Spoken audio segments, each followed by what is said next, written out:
Assalamualaikum warahmatullahi wabarakatuh. Alhamdulillahirrabbilalamin.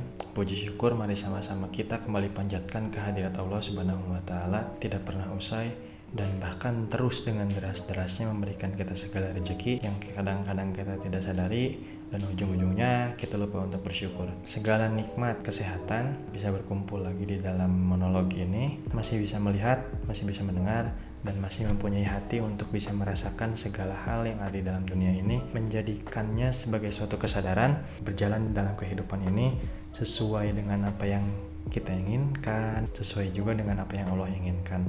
Yuk, kita lanjutkan. Masih di sesi monolog yang sama. Di sini saya punya postingan terakhir tentang haruskah rasa saling memiliki itu ada? Pertanyaan. Kira-kira harus nggak? Mungkin orang-orang akan bilang harus. Kalau kita nggak punya rasa saling memiliki, kita bisa nggak bertanggung jawab dong. Kita bisa ngelakuin sesuatu yang pada akhirnya bisa nabrak hak-hak orang lain. Butuh yang namanya sense of belonging. Rasa saling memiliki. Kehidupan bisa jadi nggak selaras. Baik itu nggak selaras di dalam suatu negara, dalam suatu masyarakat, di dalam keluarga, atau di antara pasangan.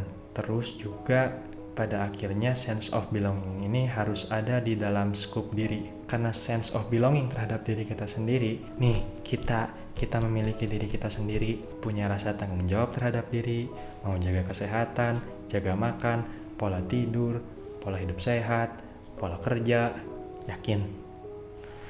Ini sih menurut saya ya, yang namanya memiliki itu bisa jadi berujung pada rasa menguasai. Saya memiliki HP ini, saya mau pakai apa juga boleh dong, boleh-boleh aja, karena ini punya saya. Pada akhirnya memiliki berarti menguasai. Bukannya justru rasa menguasai itu malah jadi suatu masalah. Kita ngerasa kecewa sama teman kita misalkan, punya rasa memiliki. Aduh, teman saya sekarang udah jauh. Aduh, teman saya sekarang udah pada sibuk. Rasa saling memiliki yang dulunya ada, tapi akhirnya nggak ada. Nggak bisa kita ngatur manusia untuk punya rasa memiliki kepada kita.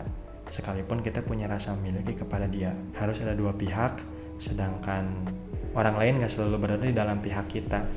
Dan namanya orang lain, yaitu bukan kita. Saya bilang sih sense of belonging itu rada maksa. Orang lain punya pendapat yang sama kayak kita. Kita maksa orang lain punya perasaan yang sama kayak kita. Ya jelas pada akhirnya bisa jadi kecewa dong. Kenapa pada akhirnya di dalam masyarakat banyak bersinggungan? Karena tiap-tiap orang pengen ngatur hidupnya sendiri. Coba sekarang kita tanya ke diri kita sendiri.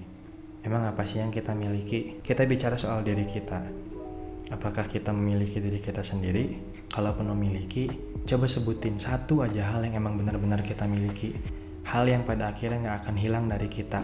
Hal yang pada akhirnya akan selalu bersama kita. Hidup ini adalah pertemuan dan perpisahan. Antara ada di tangan kita dan pada akhirnya akan hilang dari tangan kita. Antara akan kita rasakan dan pada akhirnya gak akan kita rasakan. Karena perguliran itu bukan kita yang ngatur. Hal-hal yang ada di dalam hidup kita itu bukan milik kita. Kalau kita yakin kita ini gak dimiliki siapapun, pada akhirnya kita juga gak memiliki apapun.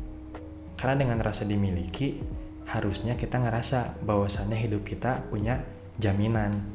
HP ini dimiliki oleh saya. Kalau rusak, pasti saya benerin. Kemudian ini baterainya melendung.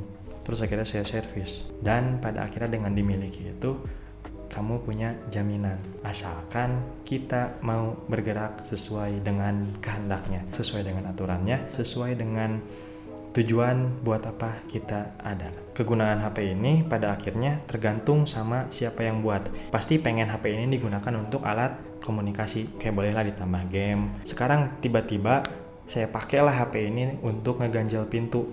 Atau saya pakai HP ini untuk ngabaledog anjing. Rusak. Kenapa pada akhirnya bisa rusak? Karena saya pakai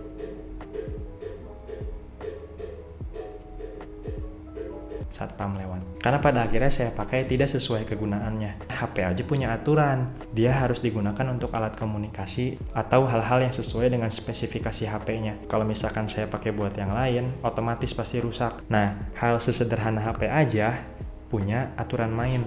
Apalagi kita, manusia. Maka pada akhirnya finalnya ketika kita ngerasa sama-sama dimiliki, gak ada di antara kita yang menjadi seorang pemilik, melainkan kita semua dimiliki. Kita semua punya posisi sejajar. kita nggak punya hak untuk saling nyakitin, karena kita sama-sama dimiliki di hadapan pemilik kita semua.